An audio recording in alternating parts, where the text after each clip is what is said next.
இந்த மாதத்திலே எந்தெந்த காரியமெல்லாம் உங்களை விட்டு போயிருச்சு, நான் இப்படியெல்லாம் நான் இருந்தேன், அப்படிப்பட்ட ஒரு வாழ்க்கையை நான் எதிர்பார்க்கிறேன், அப்படிப்பட்ட ஒரு வேலையை எதிர்பார்க்கிறேன், அப்படிப்பட்ட ஒரு சமாதானத்தை நான் எதிர்பார்க்கிறேன், அதெல்லாம் என் வாழ்க்கையில திரும்ப வருமா அப்படின்னு யாரெல்லாம் நீங்கள் நினைக்கிறீர்களோ, இந்த மாதம் ஆண்டவர் வாக்கு கொடுக்கிறார், நான் உனக்கு அதை திரும்ப தருவேன். இன்றைக்கு இந்த சத்தத்தை கேட்டுக்கொண்டிருக்கிற உங்க ஒவ்வொருத்தரிடத்திலையும் கர்த்தர் பேசுறாரு.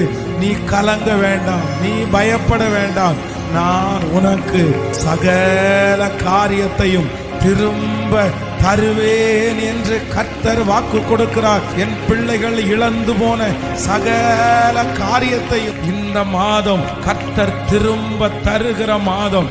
அநேகருடைய கண்கள் அதை ஆச்சரியமாய் பார்க்க போகிறது. இனி இவனுக்கு பலன் இல்லை என்று நினைத்த